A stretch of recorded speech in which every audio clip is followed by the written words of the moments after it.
Hello students, you're welcome in online classes. How are you?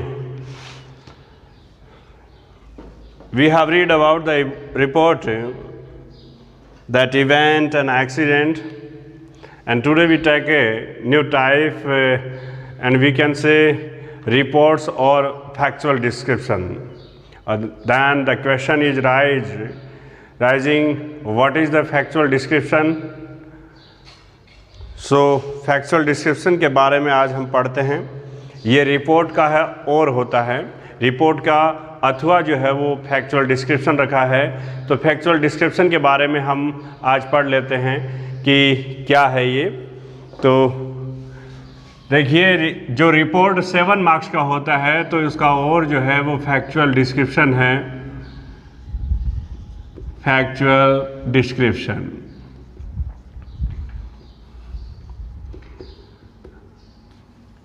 तो ये report का और है,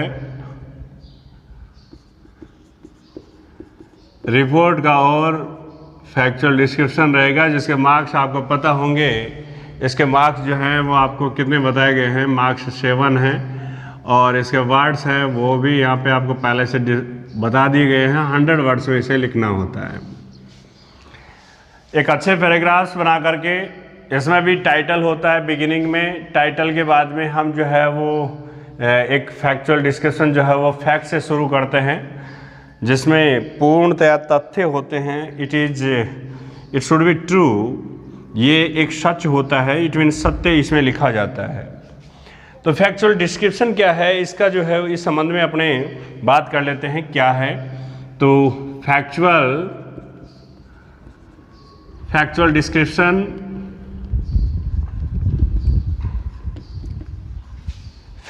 factual description is a writing task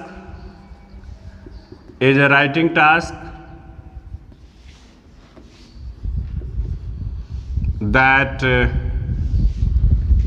describes a person, place, thing, ये सब चीज़ें इसमें होती हैं। describes a person, place, thing, I mean object, इन सब को ये डिस्क्राइब करता है। और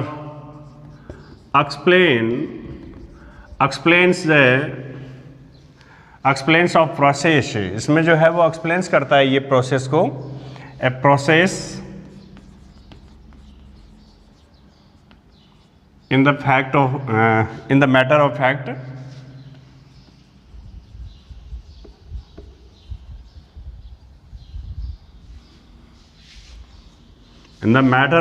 वे। तो आपको जानकारी हो गई कि ये क्या चीज़ होती है। अपने प्रोसेस भी इसमें शामिल हैं, जैसे कोई भी ऐसे एटीएम जो है वो कैसे यूज करते हैं, प्लांटेशन कैसे करते हैं, ऐसे सारी प्रोसेसिंग भी इसमें रहती हैं। और बाकी पर्सन, प्लेस, थिंग, ये जो हैं किन्हीं प्रकार की विजिट्स, ये सब इसमें शामिल रहेंगी। तो ये हो गया फैक्चुअल डिस्क्रिप्शन। क्या होता है factual description? Is a writing task, ये एक लेखन कार्य है। दैट डिस्क्राइब, जो वर्णित करता है किसके बारे में, किसी व्यक्ति को वर्णित करता है या किसी प्लेस को या किसी थिंग्स को, इट मीन्स ऑब्जेक्ट यानी वस्तु को।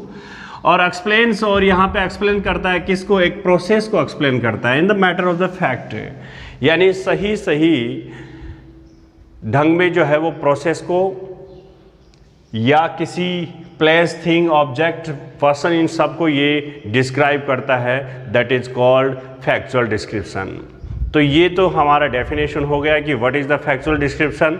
तो फैक्चुअल डिस्क्रिप्शन के बारे में जान लिया। स्टूडेंट्स, आपको जानना होगा इनके पॉइंट्स, ऐसे कौन से पॉइंट्स हैं जो एक पर्सन से संबंधित, जब आप एक डिस्क्रिप्शन तैयार कर रहे हैं, एक जो है वो तथ्यात्मक वर्णन कर रहे हैं, तो पॉइंट्स कौन से आपको इन्वॉल्व करने हैं उसमें। और एक प्लेस के बारे में जब बात कर रहे हैं तो कौन से पॉइंट्स शामिल करने होंगे, ये सब बातें अपने करते हैं। एक चार्ट बना ले, एक फॉर्मेट रखिए एक पॉइंट्स का जो है। तो कौन सी पॉइंट्स रिमेंबर आपको करने हैं वो मैं आपको लिखवा देता हूँ। जैसे हम पहले सबसे पहले ले लेते हैं पर्सन से संबंधित। पर्सन के संबंध में अगर आप कोई फैक्चुअल डिस्क्रिप्शन तैयार कर रहे हो, कोई फैक्चुअल लिख रहे हो, तो फैक्चुअल डिस्क्रिप्शन के लिए आपको कौन से पॉइंट शामिल करने हैं। पहला पॉइंट क्या बन जाएगा, नेम ऑफ पर्सन, यानी उस व्यक्ति का नाम आपको पहले सबसे पहले वर्णन में लेना है। उसके बाद में ये बात आपको बतानी होगी कि बंदा कहाँ पे जन्मा, और साथ में ये भी रखो कि वह कब पैदा हुआ था, व्हेन बॉर्न। तो ये 2 पॉइंट यहाँ पे शामिल हो गए हैं। इसके बाद में उसका जो लाइफस्टाइल है, उसका ड्रेस है, ये आपको यानी उसका पहनावा बताना है। पहनावा इसमें सारे आ जाएंगे, इसका जो है वो कॉम्प्लीजन सब आ जाएंगे, आप लिख सकते हो।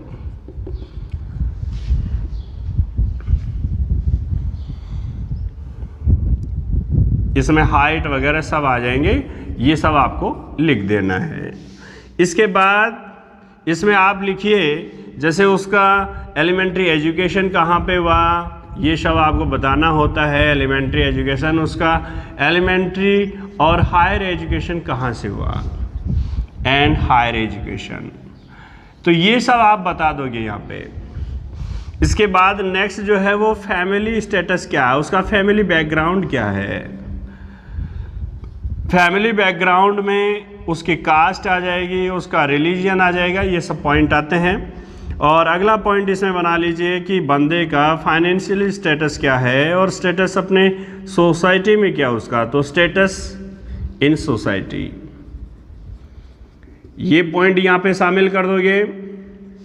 इसके नेक्स्ट फाइनेंशियली कंडीशन भी बता दीजिए कि बंदे की फाइनेंशियली कंडीशन क्या है, तो ये भी आप यहाँ पे जान दीजिए। जिस व्यक्ति के बारे में जिक्र कर रहे हो वो कहीं अमीरों की लिस्ट में आता है या कोई मध्यम वर्ग का है, कैसा व्यक्ति है, ये आप यहाँ पे जिक्र कर सकते हो। ये सब बताने के बाद में उसने ऐसी कोई उपलब्धियां हासिल की हैं, समाज को जो क्रेडिट दिया है, जो कार्य किया उसने, वो उसका जो प्रोफेशन है वो सब लिखना होता है। ये आपको बता देना है कि उसका प्रोफेशन क्या है और अचीवमेंट क्या है, ये सब आपको जिक्र में ले लेना है। तो अचीवमेंट्स बता देने हैं। और अगला पॉइंट जो है वो आप इसमें बना सकते हो कुछ ऐसे कि अगर बंदे की मृत्यु हो गई है तो वो डेथ कब हुई थी, कहाँ हुई थी। तो स्टूडेंट्स आपके पास ऐसे कुछ पॉइंट्स लगे कि एक व्यक्ति का जिक्र अगर कर रहे हैं, फैक्चुअल डिस्क्रिप्शन तैयार कर रहे हैं, तो सबसे पहले नेम ऑफ पर्सन होगा, where born, when born, dresses, उसमें उसका कलर, हाइट जो है ये सब बताना होता है। और नेक्स्ट जो है वो आपको बताना होगा इसमें कि एलिमेंट्री एजुकेशन कब हुई या कहाँ हुई, और हायर एजुकेशन कहाँ पर हुई। फैमिली बैकग्राउंड भी आपको देना होता है, तो उसके परिवार के प्रकाष्ठा ये भी बताना होगा, और सोसाइटी में उसका स्टेटस क्या है। फाइनेंशियली स्टेटस भी इसमें जिक्र में ले सकते हो।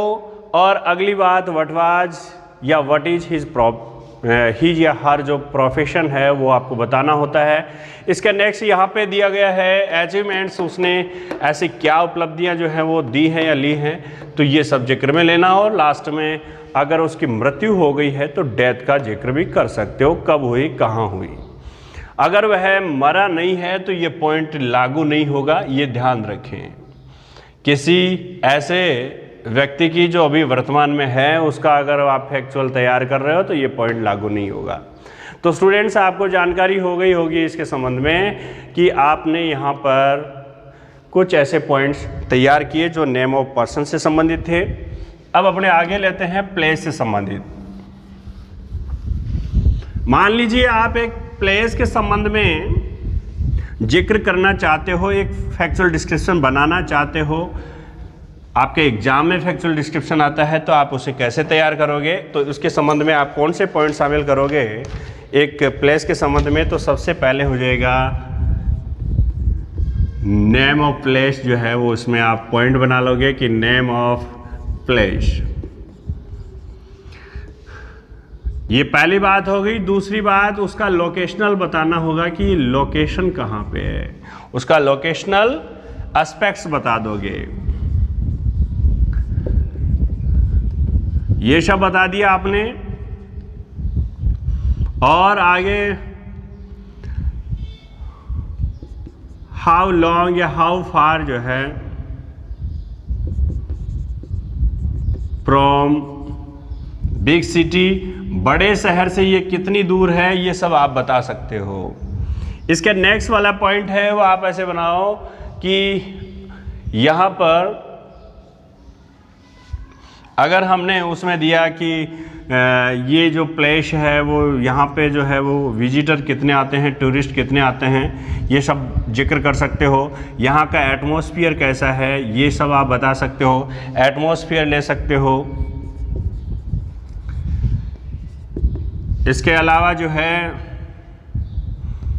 हाउ मैनी टूरिस्ट कम, ऐसा पॉइंट बना सकते हो। अगला पॉइंट आप बना सकते हो कि यहाँ पे जो देखने वाले साइट्स कौन से हैं, वो साइट्स यानी वो दर्शन करने वाले स्थल कौन से हैं, दर्शनीय स्थल के नाम बता सकते हो। इसमें आप बहुत से पॉइंट्स की पर्पज हिस्ट्री जो बता सकते हो, किस पर्पज से आप यहाँ पे इस स्थल का जिक्र कर रहे हो, उसका हिस्ट्री क्या है, तो ये सब बातें आप यहाँ पे जिक्र में ले सकते हो। और इसका इम्पोर्टेंस भी आप जाहिर कर सकते हो कि क्या इसका महत्व क्या है, ये सब पॉइंट आप शामिल करोगे। और एनी अदर पॉइंट है तो आप यहाँ पे और भी डाल सकते हो, ये मैं लास्ट में डाल देता हूँ, एनी अदर पॉइंट। तो स्टूडेंट आपने जाना यहाँ पे कि कितने पॉइंट बन गए। ये जो पॉइंट्स बने हैं उनमें हो गया नेम ऑफ प्लेस, यानी उस स्थान का नाम, उस स्थल का नाम क्या है, ये स्थल का नाम आप बता दोगे यहाँ पे। लोकेशनल एस्पेक्ट्स, यानी उस जगह के बारे में, वो स्थित कहाँ है, सिचुएटेड कहाँ है, तो स्थित होने का। और how far from big city, बड़े शहर से दूरी, ये आप बता दोगे यहाँ पे कि बड़े शहर से दूरी कितनी दूरी पर ये स्थित है। यहाँ का वातावरण कैसा है, ठंडा है या गर्म है, कैसा है, नमी वाला है, जो भी बताना होगा। हाउ मेनी टूरिस्ट कम, और यहाँ पे पर्यटकों की संख्या है वो भी आप यहाँ पे बता दोगे कि पर्यटक कितने आते हैं। तो पर्यटकों की संख्या भी यहाँ पे आप लिख सकते हो, ऐसा वर्णन करोगे। यहाँ पे दर्शनीय स्थल कौन से हैं, तो उन दर्शनीय स्थलों के नाम आप यहाँ पे डाल सकते हो कि दर्शनीय स्थल कौन कौन से हैं, ये सब आप लिख सकते हो। इसका कोई ऐसा पर्पज, उद्देश्य जो है, ये किस उद्देश्य से जो है ये बनाया गया, इसका इतिहास क्या है, ये सब बातें अगर आप एक फैक्चुअल डिस्क्रिप्शन में करते हो, उसका महत्व बताना। और एनी अदर रेलिवेंट पॉइंट है तो वो भी जिक्र में लीजिए। ऐसा ये सब बताने पे हम एक प्लेस को ठीक से एक फैक्चुअल डिस्क्रिप्शन में ले सकते हैं। तो ये पॉइंट्स आपको क्लियर रखने हैं किसमें, फैक्चुअल डिस्क्रिप्शन में। तो इसके बाद अपने आगे लेते हैं कि मान लीजिए किसी मशीनरी की बात करें, किसी वस्तु की बात करें, तो कौन से पॉइंट सम्मिलित करने होंगे। तो देखिए वस्तु के बारे में जिक्र करें तो कौन से पॉइंट होंगे।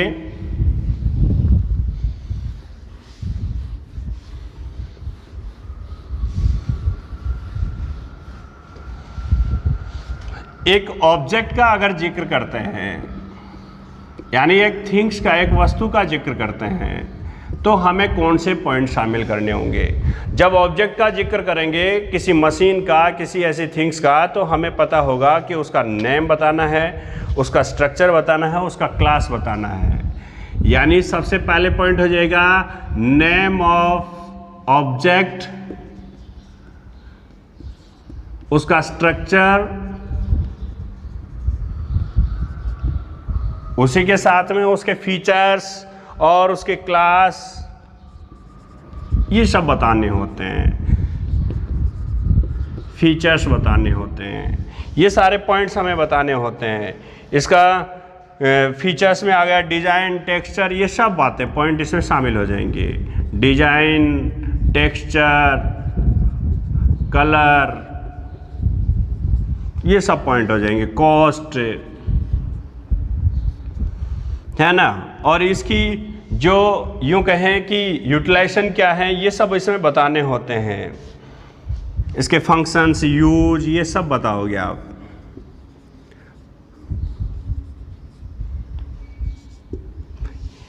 ये सब बताएं। और कोई एनी अदर रिलेवेंट है?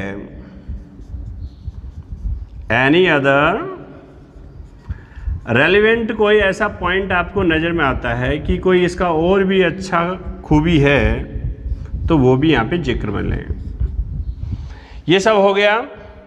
इसका ब्रांड नेम बताना चाहें तो ब्रांड भी बता दीजिए कि कौन सा ब्रांड है। तो ये सब पॉइंट, ये हो गया स्टूडेंट्स अपना एक ऑब्जेक्ट से संबंधित।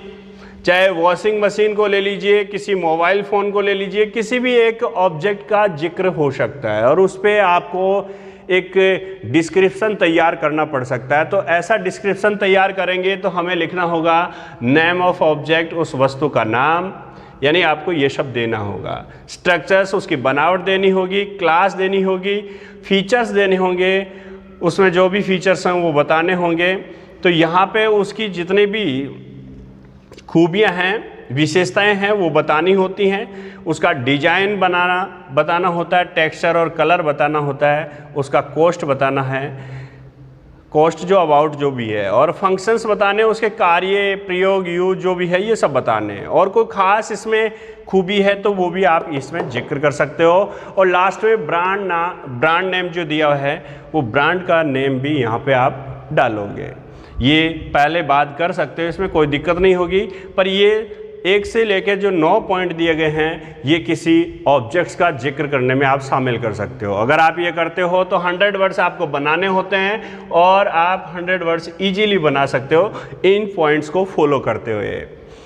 अभी विजिट्स, जर्नी, ये सब जो हैं इनके संबंध में भी मैं आगे जिक्र कर लूँगा अगले पॉइंट जो अपने लेंगे अगली क्लास में। और बाकी इनका जो है वो एग्जाम्पल भी हम ले लेंगे नेम ऑफ पर्सन पे, प्लेस पे, इन्हीं थिंग्स या ऑब्जेक्ट पे। और पॉइंट्स आपको क्लियरली जो है आपको याद करने होंगे, ठीक से ध्यान में रखने होंगे, माइंड करने होंगे, तो आप आसानी से एक फैक्चुअल डिस्क्रिप्शन है वो बना सकते हैं। Okay, thank you.